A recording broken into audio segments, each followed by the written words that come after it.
Hello students, hope आप सब safe होंगे और पढ़ाई कर रहे होंगे। आई होप आपके इतने सारे मेरे क्लासेस जो मैंने लिया है आपके कॉन्सेप्ट क्लियर हो गए होंगे। आज हमारा न्यू टॉपिक स्टार्ट करते हैं, नए चैप्टर की तरफ बढ़ते हैं। उससे पहले हम अब let's crack the CBSE commerce. Wait a second, मैं अपने पेन को रेडी कर लेती हूँ। Let's begin. Okay, so let's crack CBSE commerce. यहाँ पे आपको क्या होगा, 12 सीबीएसई कॉमर्स जो है उनको टॉप एजुकेटर्स मिलेंगे, क्वालिटी कंटेंट है, great learning experience. Okay, so let's crack 12 CBSE commerce with Unacademy. उससे पहले मैं आपको अपने बारे में बताती हूँ। I myself Sneha Joshi. मैंने C S final year complete किया है and many of the student got the good marks in my subject. जो भी बच्चे मेरे से पढ़े and I have the 4 year of experience, practical experience. So follow me in an academy. So crack the tool CBSE with India largest learning platform and get the subscription. अब ये subscription होता क्या है हम बताते हैं। ठीक है, इसमें क्या है, डेली लाइव क्लासेस आपको मिलेंगे। मतलब आपको एजुकेटर से चैट करने मिलेगा, डिस्कशन कर सकते हैं आप, कोई भी डाउट सेशन है उसको आप क्लियर कर सकते हैं। ठीक है, फिर क्या है, live test and the quizzes है। मतलब कि आप अपने परफॉर्मेंस, आपका प्रिपरेशन कहाँ तक है वो आप क्या कर सकते हैं, अपने आप का परफॉर्मेंस लेवल जो है वो आप देख सकते हैं by appearing the mock test quizzes. Okay, फिर क्या, स्ट्रक्चर्ड कोर्स, मतलब कोर्स जो है वो आपका सीक्वेंस है और एग्ज़ाम सिलेबस के अकॉर्डिंग है। ठीक है, अनलिमिटेड एक्सेस, मतलब क्या है कि अगर आप एक बार सब्सक्रिप्शन ले लिए तो आपको लाइव और रिकॉर्डेड कोर्स जो वो अनलिमिटेड बार देखने मिलेगा। अगर आपके लाइव क्लास मिस हो गए हैं तो आप रिकॉर्डेड वीडियो को किसी भी नंबर ऑफ टाइम्स देख सकते हैं। लाइव क्लासेस भी आपको यहाँ पे फ्री मिलेंगे और क्या है, टॉप एजुकेटर से भी इंटरेक्ट करने का आपको मौका मिलेगा। और so student, it's very easy. Just आप अनअकैडमी लर्निंग ऐप अपने मोबाइल फ़ोन में डाउनलोड करिए और सब्सक्रिप्शन पाइए। आप सब्सक्रिप्शन लीजिए अनअकैडमी के, आपको स्पेशल क्लास भी दिया जाएगा अनअकैडमी के ऐप पे। सो स्टूडेंट, फास्ट आप अनअकैडमी लर्निंग ऐप को डाउनलोड करिए। ठीक है, अब क्या है, टेलीग्राम ऐप हो गया। टेलीग्राम हम टेलीग्राम में भी हैं। हमारा लिंक ये है, जस्ट आप इस लिंक को कॉपी करिए और हमें ज्वाइन करिए टेलीग्राम में भी। फीस स्ट्रक्चर्स के बारे में बताती हूँ। फीस जो है वो 1 मंथ है, 3 मंथ है, 6 मंथ है, 12 मंथ है। 12 मंथ और 6 मंथ मतलब फीस जो है इसका बहुत इकोनॉमिकल पॉइंट ऑफ व्यू से देखिए कि फीस बहुत कम है अनअकैडमी की। मतलब कि 12 मंथ में क्या है कि आपके सारे सिलेबस के साथ साथ रिविजन्स भी, नंबर ऑफ रिविजन्स होते हैं। टेस्ट में अपीयर कर सकते हो आप, एमसीक्यू मतलब क्विज़ेस में भी आप अपीयर हो सकते हो। मतलब हर एक स्टूडेंट को जो बेनिफिट मिलना चाहिए वो एक स्टूडेंट को बेनिफिट मिल सकता है। So I basically recommend to go for the 12 month. आप मेरा कोड भी यूज़ कर सकते हो टू गेट द 10% डिस्काउंट। मेरा कोड है स्नेहा10, SNEHA10, स्नेहा10। ओके, आफ्टर डिस्काउंट देखिए इसके प्राइस कितने हो गए, 11,250। ओके, सो मेरा कोड यूज़ करना ना भूलें and get the subscription fast. Let's move toward our new topic. क्या है, Taylor scientific management. Taylor scientific management. Okay, Taylor कौन था, पहले हम टेलर के बारे में जानते हैं। टेलर जो है, Taylor is also known as father of scientific management. मतलब ये एमसीक्यू में 1 मार्क्स से क्वेश्चन आते हैं। Who was known as the father of scientific management? Taylor was known as the father of scientific management. Prove with his practical theory that scientific method can be implemented to the management। मतलब क्या है, वो practically अपने वो practically prove किए हैं। मतलब वो बहुत सारे एक्सपेरिमेंट को कैरी फॉरवर्ड करते हुए वो देखे हैं कि साइंटिफिक मेथड जो है वो यूज़ कर सकते हैं मैनेजमेंट में। ठीक है, Taylor give much concentration on the supervisory level of management and the performance of manager and workers at an operational level. मतलब वो किस पे मेनली फोकस की, सुपरवाइजरी लेवल कौन हो गया, लो लेवल ऑफ मैनेजमेंट, मतलब जितने भी वर्कर्स जो है वो लो लेवल ऑफ मैनेजमेंट में फोकस किए हुए हैं। ठीक है, and the performance of manager, मतलब हर एक मैनेजर्स के परफॉर्मेंस पे भी वो फोकस किए, and workers at an operational level. ठीक है, तो टेलर कौन है, टेलर जो है वो साइंटिफिक मैनेजमेंट है, फादर ऑफ साइंटिफिक मैनेजमेंट है, जो कि प्रूव किए है कि साइंटिफिक मेथड जो है वो हम इम्प्लीमेंट कर सकते हैं कि उसमें मैनेजमेंट में। टेलर जो है मेनली फोकस किस में दिए, सुपरवाइजरी लेवल ऑफ मैनेजमेंट में and the performance of managers, and जो मैनेजर्स जो भी परफॉर्मेंस कर रहे हैं, वर्कर्स जो भी काम कर रहे हैं, उस पर भी वो फोकस किए हैं। ठीक है, तो स्टूडेंट अब हम पढ़ेंगे क्या, principles, principles of scientific management. Principles क्या है साइंटिफिक मैनेजमेंट के। पहला प्रिंसिपल है science not rule of thumb. मतलब क्या है, साइंस, साइंस है ये, रूल ऑफ थंब नहीं है। बहुत सारे बच्चे क्या करते हैं, वो डायरेक्टली रीड करते हैं science, science not rule of thumb. No, इसे हमें रीड करना है science not rule of thumb. Okay, तो मतलब क्या होता है कि हर, पहले में क्या होता था, रूल ऑफ थंब में क्या होता है, जैसे कि ये एक वर्कर्स है, मैनेजर, ये एक मैनेजर ये वर्कर्स को काम दिए कि to complete the work in 30 minute. मतलब इसको वर्कर्स को जो काम दिए है मैनेजर्स की, इस काम को कंप्लीट करना 30 मिनट्स में, चाहे कैसे भी, मतलब कि कोई इफेक्टिवनेस वगैरह कुछ नहीं देखते, बस रूल ऑफ थंब है कि you have to do this process. पर अब क्या हुआ है, साइंस के अकॉर्डिंग क्या हो रहा है, यही मैनेजर इस वर्कर को काम दे रहा है to do the work in 30 minute.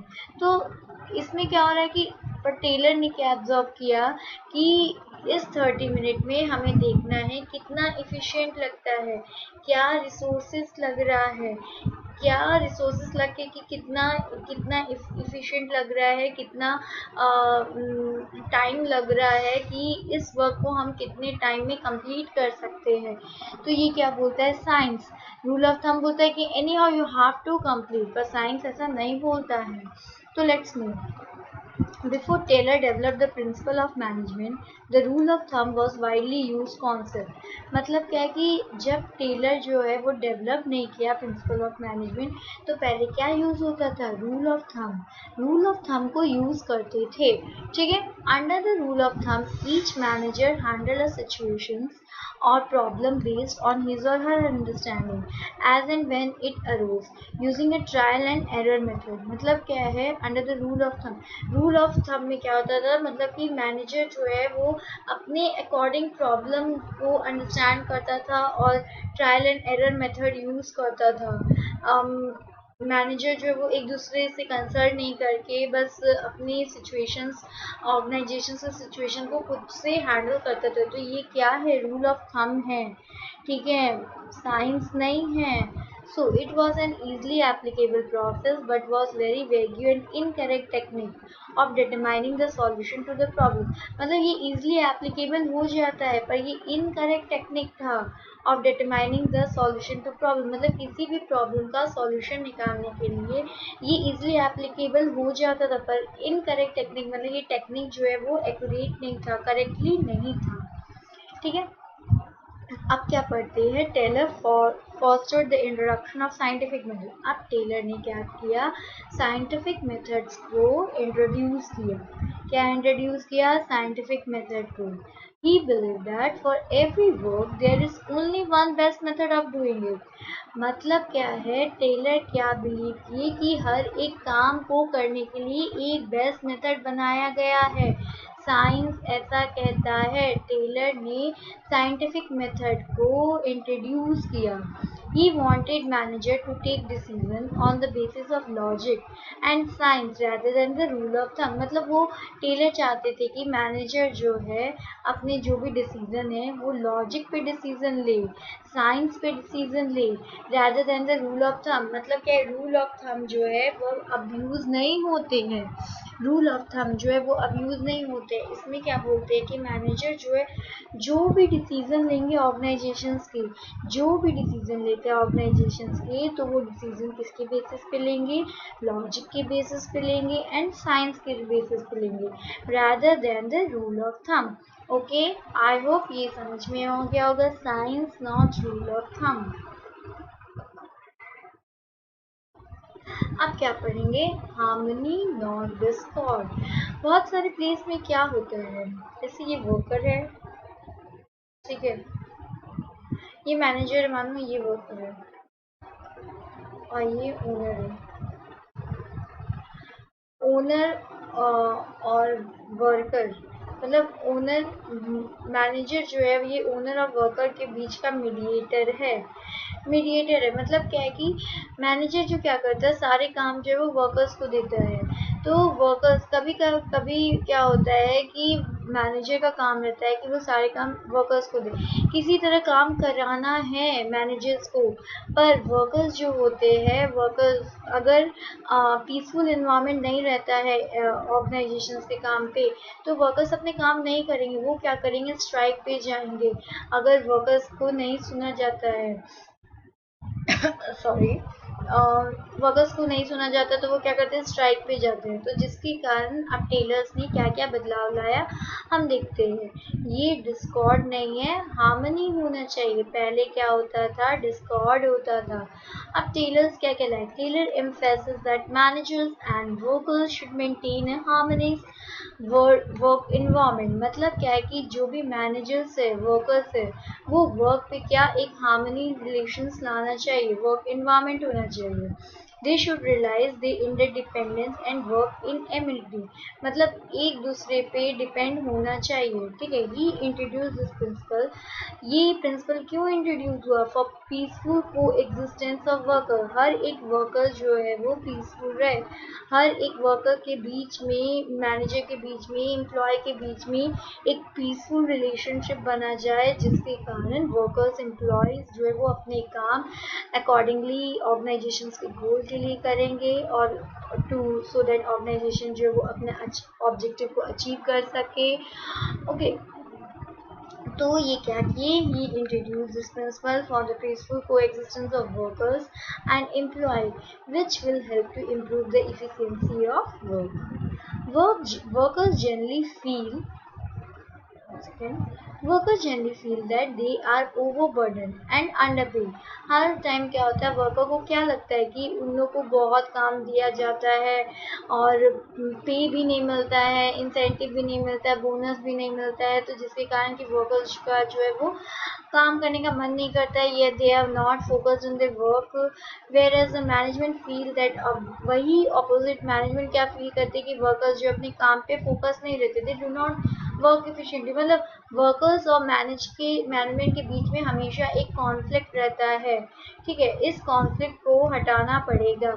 तो वर्कर्स क्या फील करते हैं कि वो लोग ओवरबर्डनड है, अंडरपेड है, whereas the management feel the workers are not focused or do not work efficiently. Okay, to dismiss such a situation, Taylor showcased a need to bring about a mental revolution।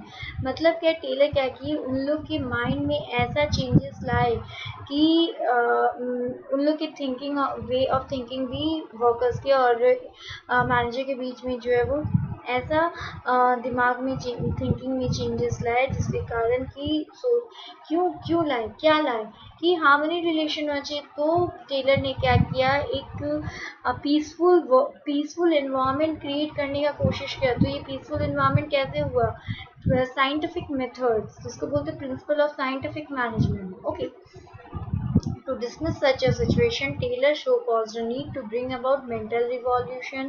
It implies on bringing a change in thinking or attitude of both the workers and manager.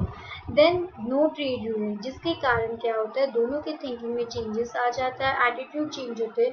तो जिसके कारण क्या है, labour strike जो है, labour strike पे नहीं जाते हैं। तो क्या है, ये इम्पोर्टेंट प्रिंसिपल क्या है, हार्मनी नॉट डिकॉर्ड। ओके, सो हम नेक्स्ट प्रिंसिपल की तरफ चलते हैं। 1 second, take a 1 second, let me check। example revise.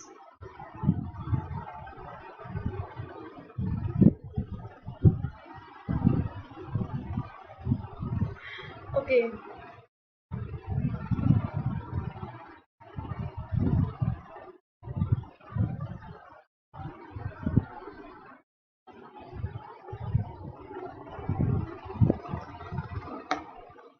Okay ना ये हम पढ़ लिए। अब नेक्स्ट प्रिंसिपल की तरफ चलते हैं। कॉपरेशंस मतलब क्या, कॉपरेशन का मतलब क्या होता है। मान लो आप अपने फैमिली में ले लो, वहाँ फैमिली मान लो कि आपके पापा है, मम्मी है, your brothers and your sister, ठीक है। मतलब कि अगर एक दूसरे में कॉपरेशन नहीं हो, चाहे वो कोई भी काम कर रहे हो, आपके हर एक फैमिली के बीच में कॉपरेशन होना चाहिए। तो same as within work place also, work place पे भी कॉपरेशन होना ज़रूरी है। मैनेजर्स एंड वर्कर के बीच में कॉपरेशन होना ज़रूरी है। हर एक इंसान अकेले काम नहीं कर सकता, अकेले काम करता है, पर कॉपरेशन से जो भी ऑर्गेनाइजेशंस के गोल है मैनेजमेंट में, ऑर्गेनाइजेशन में, वो अचीव हो सकता है। तो हम क्या करते हैं, this principle emphasis on cooperation among manager and the worker, मतलब मैनेजर और वर्कर के बीच में कॉपरेशन लाते हैं। It is closely related to the principle of harmony और नॉट डिस्कॉर्ड, जस्ट लाइक मतलब कॉपरेशन क्या है, harmonization, peaceful behaviour, relationship create करना between the workers and managers. Okay, so I hope आपको समझ में आ गया होगा। अब नेक्स्ट हम पढ़ते हैं क्या, according to this principle workers and manager should work with mutual understanding and cooperation. मतलब क्या होता है कि जितने भी वर्कर्स हैं, मैनेजर्स हैं, वो अपने काम कैसे करते हैं, म्यूचुअल कंसेंट लेके एक दूसरे की, एंड कॉपरेशन, एक दूसरे का कॉपरेशन और म्यूचुअल कंसेंट रहा तो वो क्या होगा, ऑर्गेनाइजेशंस को गोल को अचीव कर पाएंगे, ऑर्गेनाइजेशंस गोल। ठीक है, अब हम क्या पढ़ते हैं, the manager should take care of workers and determine plan after taking the suggestions. मतलब क्या है कि मैनेजर शुड टेक, अपने वर्कर्स का ध्यान रखते मैनेजर, एंड जो भी प्लान बनाएंगे मैनेजर्स वो क्या करेंगे, सजेशंस लेंगे, किससे, वर्कर्स से, एम्प्लॉय से, लेबर से। तो मैनेजर जो है अपने वर्कर्स का, अपने पीपल का ध्यान रखेंगे, बिकॉज वर्कर जो है एक इम्पॉर्टेंट एसेट्स है। Workers are the most important assets of the most important assets of the organizations. Okay, managers should also share the gain of the company with the workers, awarding them with sufficient incentive. मतलब जितने भी gain हो रहे company को, जो भी profit कमा रहे हैं, ये नहीं कि सिर्फ मैनेजर अपने पास रख ले, नहीं, वो क्या करेंगे, वो मैनेजर्स वर्कर्स में भी डिस्ट्रीब्यूट करेंगे और उन लोग को बोनस देंगे वर्कर्स को। ठीक है, similarly the worker should willingly work giving the best contribution to the company. उसके कारण क्या होता है, वर्कर को भी मज़ा आता है काम करने में। अब वर्कर जो है वो जो भी फोकस है वो सारे काम फोकस वे में करेंगे टू अचीव द ऑर्गेनाइजेशन गोल। क्योंकि वर्कर्स जो है, वर्कर को एक फ्रेंडली इन्वायरमेंट मिल रहा है एट द वर्क प्लेस, जो कि मैनेजर से एक म्यूचुअल अंडरस्टैंडिंग हो रहा है। ठीक है, this will build mutual trust and a feeling of belongingness in both, मतलब दोनों में म्यूचुअल ट्रस्ट का एंड फीलिंग होगा। ठीक है, prosperity of any organization cannot exist without the prosperity of the worker। मतलब किसी भी ऑर्गेनाइजेशन का prosperity नहीं हो सकता है without the prosperity of the worker। so हम क्या पढ़े, cooperation not individualism। ठीक है, wait,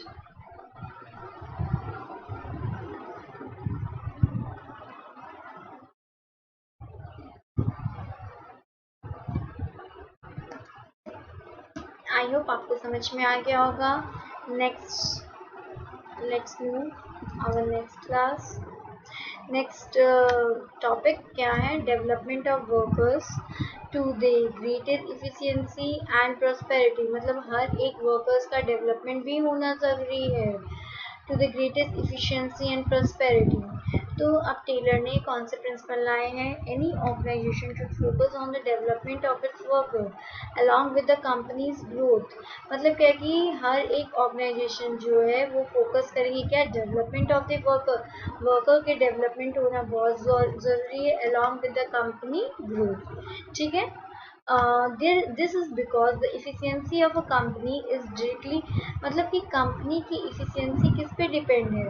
डायरेक्टली प्रोपोर्शनेट, मतलब कि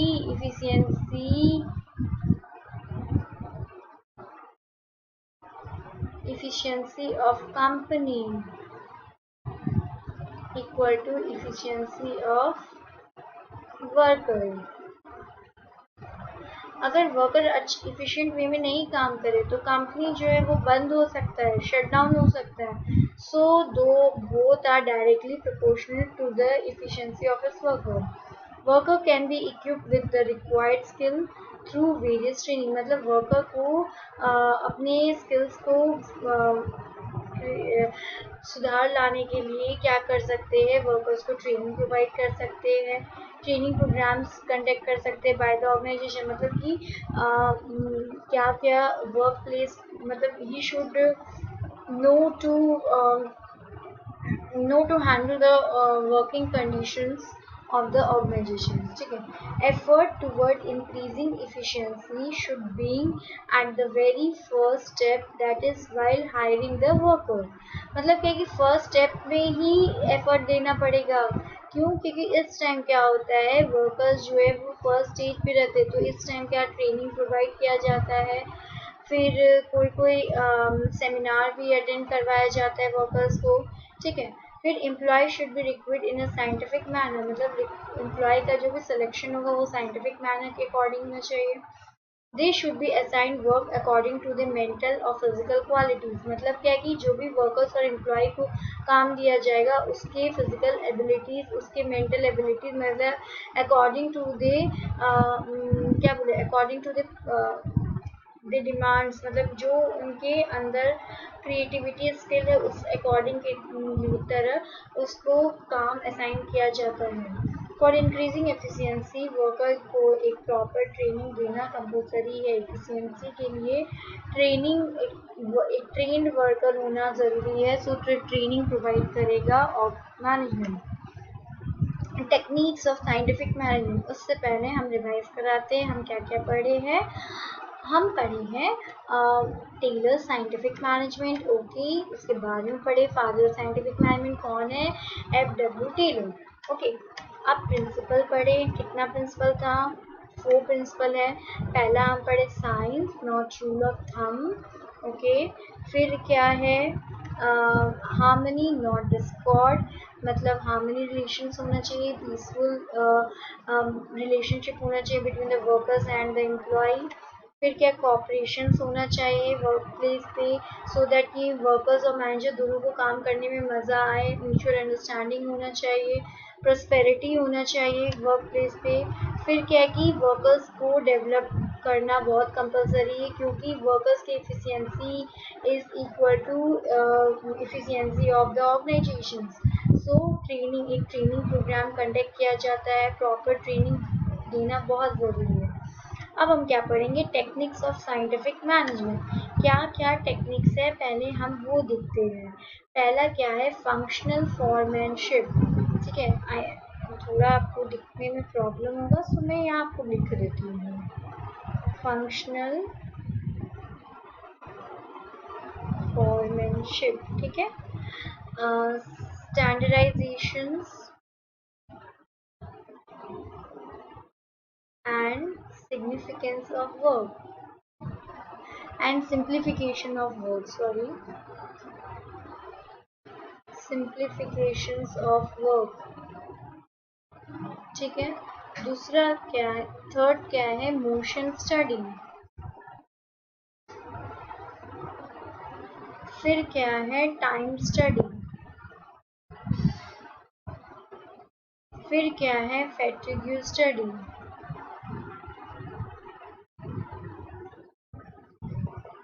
फिर हो गया differential piece rate system.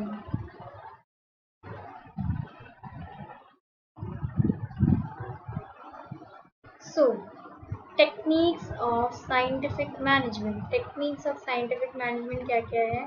First हम पढ़े क्या? फंक्शनल फॉरमैनशिप, ठीक है, फॉरमैनशिप मतलब डिविजन्स। फिर क्या है? Standardisation and simplification of work, हर वर्क को सिंपल वे के तरीके से काम करेंगे, स्टैंडर्डाइज होना चाहिए। Differential piece rate system, fatigue study, time study and motion study. Let's हम एक्सप्लेन करते हैं। पहला क्या है? Techniques functional foremanship. अब फंक्शनल फॉरमैनशिप क्या होता है? पहले हम देखते हैं क्या supervision is to be divided into several specialised functions. मतलब क्या है कि सुपरवाइजर्स जो है बहुत सारे फंक्शन में डिवाइडेड रहते हैं and each function to be interested to the special foreman. मतलब कि हर एक फोरमैन जो है वो आपका हर एक फोरमैन को प्रोवाइड किया जाता है each functions. Each worker will have to take order from each foreman in the related process of functional production। मतलब function of production के लिए हर एक worker को किससे कितने foreman से order लेना पड़ता है? 8 foreman से order लेना पड़ता है। Stress on separating planning function from executive functions। मतलब क्या है कि प्लानिंग फंक्शन जो है वो सेपरेट होता है किससे? एग्जीक्यूटिव फंक्शन से। तो फंक्शनल फॉरमैनशिप। अब हम क्या पढ़ते हैं? Method study. मेथड स्टडी में क्या है? Finding one best way of doing a job. एक पहले भी पढ़े हैं कि प्रिंसिपल ऑफ मैनेजमेंट क्या करता है कि एक बेस्ट वे साइंस, जिसको हम बोल सकते हैं science, not rule of thumb.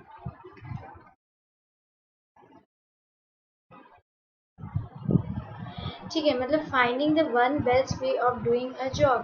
एक काम को करने के लिए एक बेस्ट वे होना चाहिए। ठीक है, critical analysis is made for plant layout. एक मतलब कि एक एनालिसिस किया जाता है प्लांट लेआउट के लिए। प्रोडक्ट डिज़ाइन, जो भी डिज़ाइन करते हैं प्रोडक्ट के लिए उसका एनालिसिस होना बहुत ज़रूरी है। Material handling and work process using technique like, क्या क्या टेक्निक होना चाहिए? प्रोसेस चार्ट होना चाहिए, ऑपरेशन रिसर्च होना चाहिए। ठीक है, तो मेथड स्टडी में हम क्या पढ़े कि एक वन बेस्ट मेथड जो है होना चाहिए, find one best way of doing a job. एक बेस्ट तरीका फाइंड करना पड़ेगा फॉर डूइंग द जॉब। ठीक है, अब मोशन स्टडी में क्या है? Making a thorough analysis of various motion. Being मतलब क्या है कि थॉरो एनालिसिस करते हैं किस being perform by the worker. मतलब जो भी वर्कर काम करते हैं उसके सारे काम को शुरू से लेके एंड तक एनालाइज करना ज़रूरी है while doing a particular task, making a thorough analysis of various motion being performed by worker while doing a particular task। ठीक है, identifying and determining the idle productivity movement. मतलब कि आइडेंटिफाई करना and determine करना क्या? जो भी productivity movement जो है आइडल मतलब यूजफुल है, और एलिमिनेट करेंगे क्या? अनप्रोडक्टिव मूवमेंट को एंड इक्विपमेंट में जो यूज़ नहीं हुए उसको हम लोग एलिमिनेट कर देंगे। तो मोशन स्टडी का मतलब क्या है? एंड कितने टेक्निक से हमारे 1 2 3 4 मेथड स्टडी, 5 6 7 टेक्निक्स है। इसमें हम कितने टेक्निक्स के बारे में पढ़े? फोरमैनशिप के बारे में पढ़े, मेथड स्टडी के बारे में पढ़े एंड मोशन स्टडी के बारे में पढ़े। ठीक है, rest we will cover in the next session of ours. ठीक है, सो आप रिवाइज करिए, आप देखिए आपके कॉन्सेप्ट कितने क्लियर है, नहीं है तो आप डाउट पूछिए मेरे से।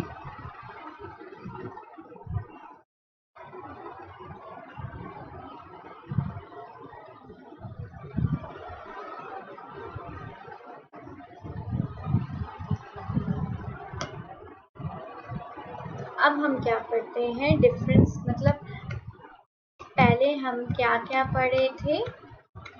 प्रिंसिपल ऑफ साइंटिफिक मैनेजमेंट क्या क्या था, रिकॉल इट। पहला था science not rule of thumb, ठीक है। सेकंड क्या है, सेकंड क्या है, हार्मनी नॉट डिस्कॉर्ड। फिर क्या आ गया, development, and fourth one is cooperation. So ये प्रिंसिपल आई थिंक आपको रिकॉल हो गया होगा, समझ में आ गया होगा एक एक प्रिंसिपल, ठीक है। तो प्रिंसिपल एक बार फिर से हम रिवाइज करते, science not rule of thumb, harmony not discord, cooperation not individualism, and development of workers to the greatest efficiency and prosperity, ठीक है। टेक्निक्स क्या क्या पढ़े, फंक्शनल फोरमैनशिप पढ़े, standard and simplification of work, method study, different piece rate system, fatigue study, time study, motion study, okay। अब हम क्या पढ़ते हैं, हम क्या क्या पढ़े, principal of scientific management and techniques of scientific management, ठीक है। पहले हम डिफरेंस बिटवीन क्या देखेंगे, प्रिंसिपल देखा जाए तो दोनों सेम है पर है तो डिफरेंट ही, principle of scientific management and techniques of scientific management. Principle क्या है, प्रिंसिपल जो है वो गाइडलाइंस है, और टेक्निक क्या है, टेक्निक जो है जो भी स्टेप्स, जो भी गाइडलाइंस को करने के लिए स्टेप्स होते हैं उसको हम क्या बोलते हैं, टेक्निक। जैसे for example he is the manager, और ये एक वर्कर है, ठीक है, ये एक वर्कर है, वर्कर को यहाँ तक जाना है तो ये डायरेक्शन कौन प्रोवाइड करेगा, एक मैनेजर प्रोवाइड करेगा। तो ये कौन क्या है, प्रिंसिपल ऑफ मैनेजमेंट, मतलब गाइडलाइंस कौन प्रोवाइड कर रहे हैं, तो ये इसको हम लोग बोलते हैं क्या, प्रिंसिपल ऑफ मैनेजमेंट। अब वही वर्कर्स को कौन कौन से स्टेप्स करना है टू फॉलो द गाइडलाइंस, तो ये हम लोग बोलते हैं टेक्निक। प्रिंसिपल जो है ये फ्लेक्सिबल होता है, मतलब ये गाइडलाइंस को हम चेंज कर सकते हैं, पर टेक्निक जो है वो रिजिड है, टेक्निक को हम इसके स्टेप्स को चेंज नहीं कर सकते। गाइडलाइंस चेंज किया जा सकता है पर टेक्निक्स जो है वो चेंज नहीं कर सकते, ठीक है। तो टेक्निक्स क्या है, रिजिड है और ये फ्लेक्सिबल है। सो लेट्स, अब हम देखते हैं क्या क्या था principle, science not rule of thumb, harmony not discord, cooperation not individualism, maximum not restricted output, development of each person to greatest efficiency। और टेक्निक्स में क्या था, टेक्निक्स ऑफ साइंटिफिक मैनेजमेंट में क्या क्या है, functional foremanship, differential piece rate system, work study, time study, motion study, fatigue study, method study, standardization and simplification of work। सो आपको समझ में आ गया कि डिफरेंस क्या क्या है। पहले डिफरेंस में हम क्या लिख सकते हैं, principal is a guidelines and it is a technique, जो है वो steps of guidelines। फिर क्या लिख सकते हैं,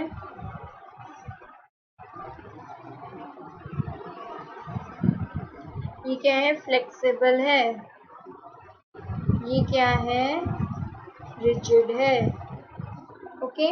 ये आते हैं एग्जाम्स में क्वेश्चंस की, difference between principle of scientific management and techniques of scientific management। Exams में बहुत बार पूछे गए हैं, 2 to 3 मार्क्स के आते हैं। सो आई थिंक आपको समझ में आ गया होगा क्या प्रिंसिपल है, प्रिंसिपल गाइडलाइन है, टेक्निक जो स्टेप्स है, प्रिंसिपल रिजिड फ्लेक्सिबल है और टेक्निक जो है वो रिजिड है, ठीक है। सो आपको समझ में आ गया होगा।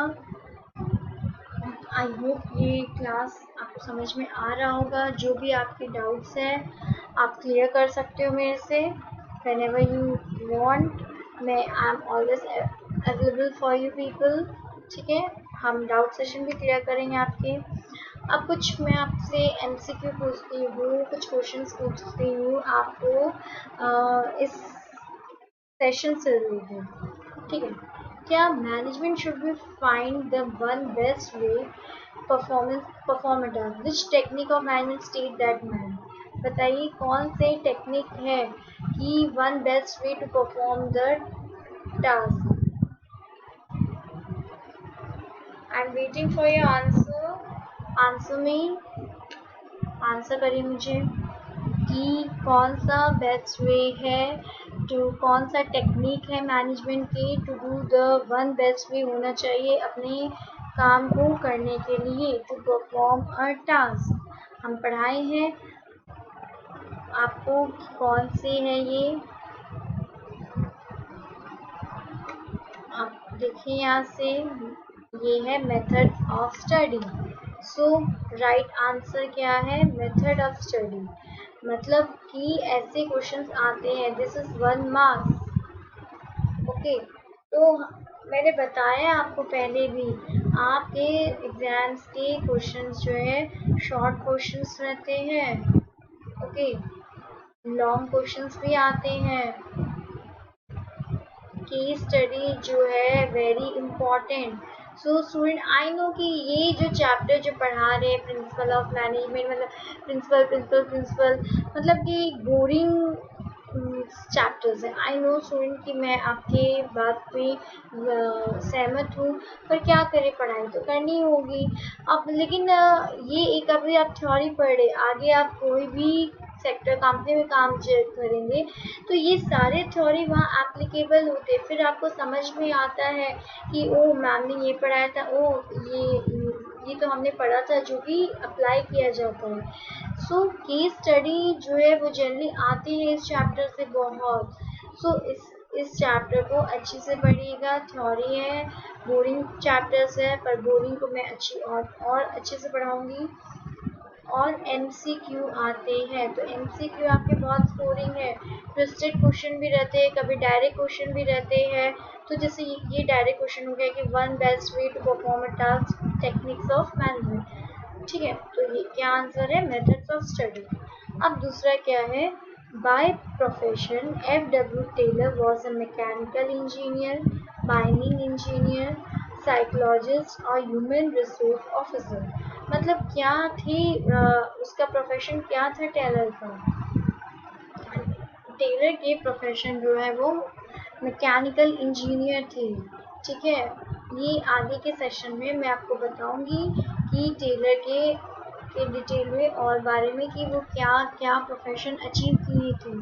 सो टेलर के परफॉर्मेंस क्या है, मैकेनिकल इंजीनियर। ओके, सो हम क्या क्या पढ़े एक बार फिर से रिवाइज करा देती हूँ। टेलर्स के बारे में पढ़े, ठीक है, प्रिंसिपल पढ़े, डिफरेंस टेक्निक्स पढ़े, और क्या पढ़े, principle, difference between principle of scientific management, techniques of scientific management. ठीक है, सो स्टूडेंट मैं आपको एक चीज़ बता रही हूँ कि नेक्स्ट सेशन जो भी मैं लूँगी इस चैप्टर से रिलेटेड, मैं आपको पहले सेशन में आपको पढ़ाई कराऊंगी और नेक्स्ट सेशन में आपके सारे उन जो भी कॉन्सेप्ट मैंने फर्स्ट क्लास में क्लियर किया है उसको, उससे रिलेटेड सारे क्वेश्चंस मैं रेज करूँगी नेक्स्ट सेशन में, सो दैट कि आपका पढ़ाई के साथ साथ सारे डाउट्स, सारे मतलब रिविजन्स भी होता जाए साथ साथ, मतलब कि you can solve the questions, मतलब कि आपके मतलब आपको वो कॉन्फिडेंस आ जाएगा कि जब ये क्वेश्चंस पढ़ाई के साथ मतलब कि चैप्टर्स को रीड करते के साथ, समझने के साथ साथ आप क्वेश्चन भी सॉल्व करवाएंगे।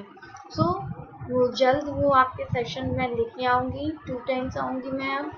ठीक है, सो स्टूडेंट आई थिंक आपको इतने समझ में आए होंगे। ठीक है, सो नेक्स्ट सेशन में मैं आपको फेलर प्रिंसिपल पढ़ाऊंगी।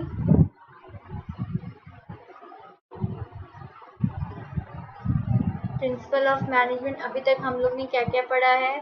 Principle of management, concept, nature पढ़ा है,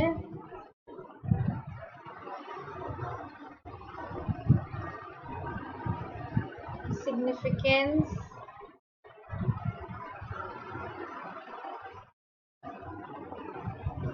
इम्पोर्टेंस,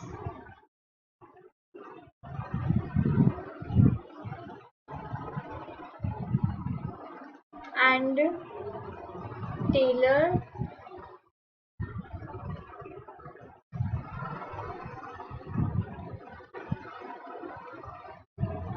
साइंटिफिक मैनेजमेंट, एंड क्या पढ़ा है?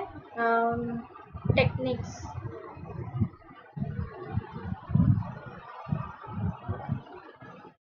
एंड डिफरेंसेस पढ़ा है, principle and techniques of scientific management. ठीक है, तो इतने इतने सेशन हम कंप्लीट कर चुके हैं। सो स्टूडेंट, आई होप मेरी क्लास आपको समझ में आए होंगे। So thank you student. Subscribe करना ना भूलें।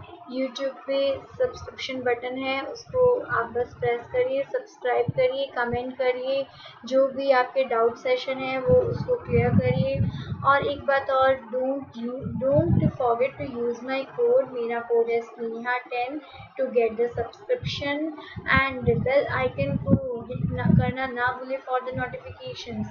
एंड हम टेलीग्राम में भी है, so join us in Telegram to latest update मिलते रहेंगे। सो स्टूडेंट, आपके सारे डाउट सेशन हम स्पेशल क्लास में भी आई एम कमिंग। सो आप स्पेशल क्लास भी अटेंड कर सकते हैं। जस्ट अनअकैडमी ऐप डाउनलोड करके स्पेशल क्लास को अटेंड करिए। और जो भी आपके डाउट सेशन है स्पेशल क्लास में, हम MCQ क्विज़ेस भी करवाएंगे। सो आप रेडी रहिए। और टेस्ट, मॉक टेस्ट, मतलब मैं टेस्ट भी लूँगी इस चैप्टर कंप्लीट होने के बाद। एक टेस्ट सेशन रखूँगी मैं। सो आप टेस्ट सेशन में अपीयर होइएगा। So student, thank you, have a nice day. I hope आपको क्लास समझ में आई होंगे। So bye bye.